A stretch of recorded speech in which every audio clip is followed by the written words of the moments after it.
Tyler, bring us to the quote. Yeah, bring us Joel to the Embiid. Embiid Quote. stuff. There was a bunch. I'm trying to find the other two, but Joel Embiid, when they were in London for their last couple showcase games, and they played Germany in one of them, and he was on a podcast with a bunch of yes men, essentially. And I'm gonna be like, for me personally, I don't like Embiid, and this I've already don't have respect for him. And what I heard from this podcast made me lose even more respect for him, because it's just like it draws back to other incidents that has happened across the like recent years, and it really just doesn't add up. It doesn't align.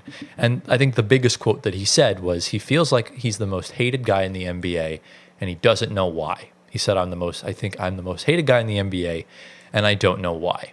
Now, for me personally, I don't think he is the most hated player in the NBA, because I think that title probably goes to Draymond Green or even like Dylan Brooks or Grayson Allen or even, when he was in the league, Pat Bev.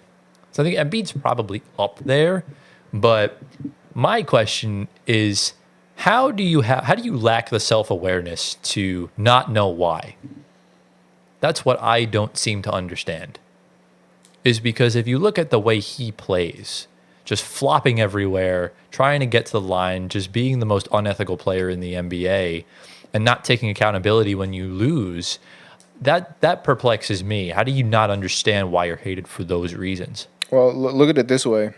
SGA, you can argue he does the same thing, even more than Embiid does, right? But everyone loves SGA. SGA blamed himself for losing that series against the Mavs.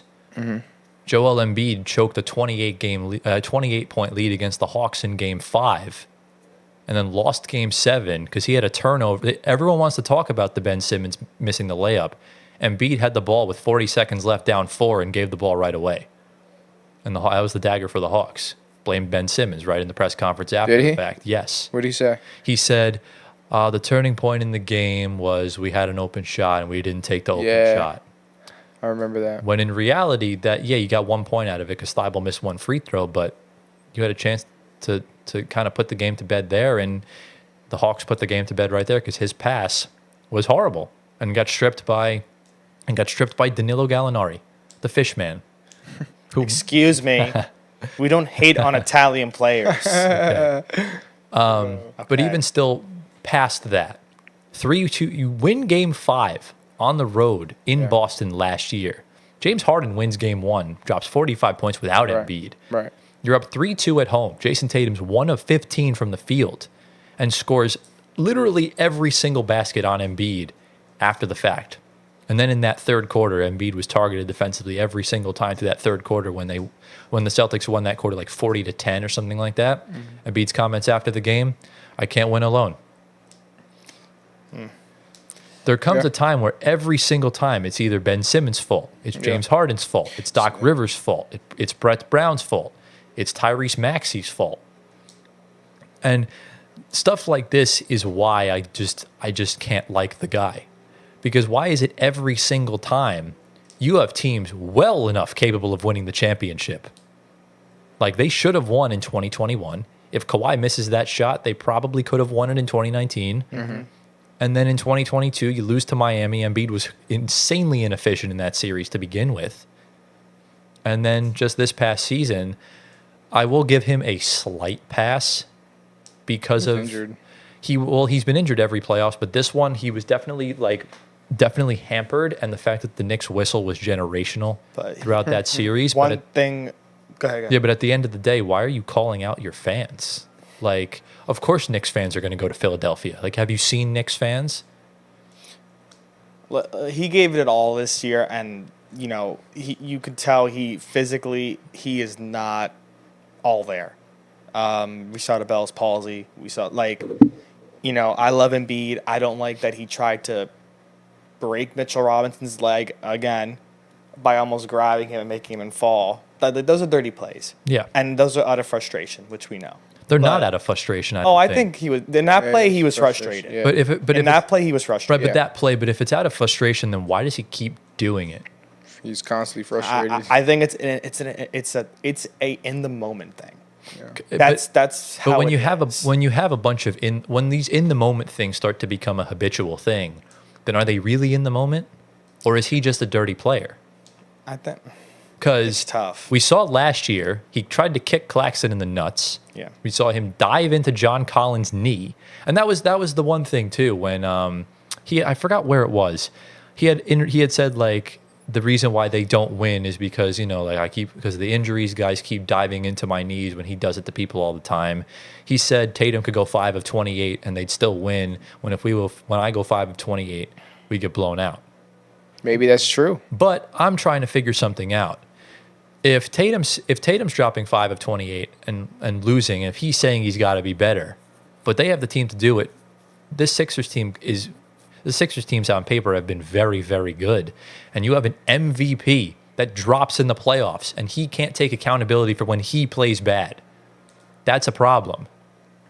And I don't think he realizes that. I don't think he sees himself as the issue. Exactly. Which is maybe that's the mentality that they're giving, that the front office is telling him, that it's not on you.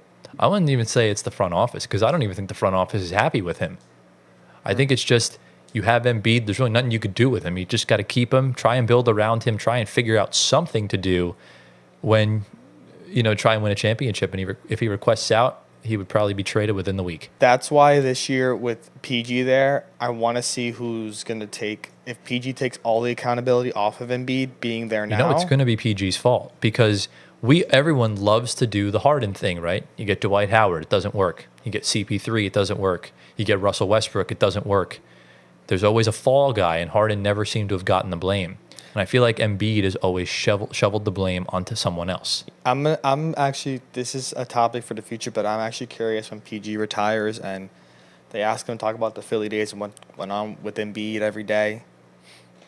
Make for a good podcast episode. It would. That's years from now after that 4-year deal happens. I don't think he'll talk about it during his contract, of course, not. but after that, I'm sure people are going to ask him that. Yeah, because I expect him to take all the accountability and the responsibility if and honestly when they lose, because I don't think this team's going to win a championship. Yeah, I definitely see Embiid's weaknesses, and it's mainly his mental.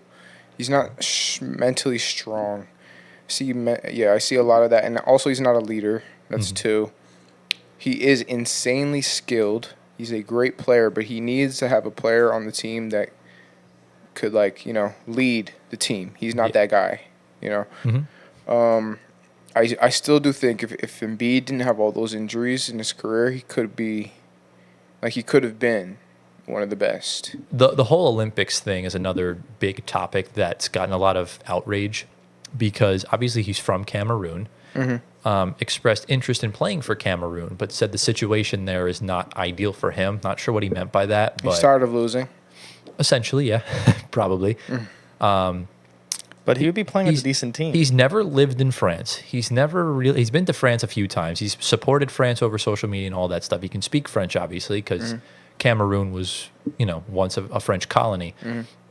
And literally, he had written an open letter to the Prime Minister of France to request special citizenship so he can play for the French national team. In his letter, his only reason was to play for the French national team.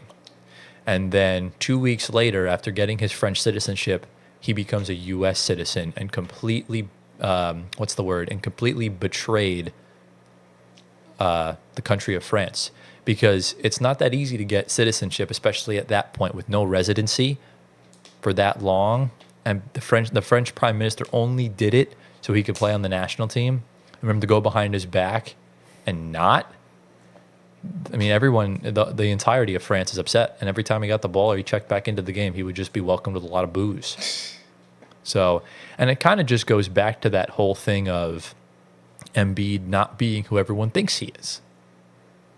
And essentially that's part of the reason as to why I don't have respect for him. And I think people are starting to kind of catch on to that fact now. The fact that he is a dirty player. He's not a winner. He's definitely not a leader. And if the U.S. winds up losing this at some point and they don't win the gold, that would be the most Embiid thing ever.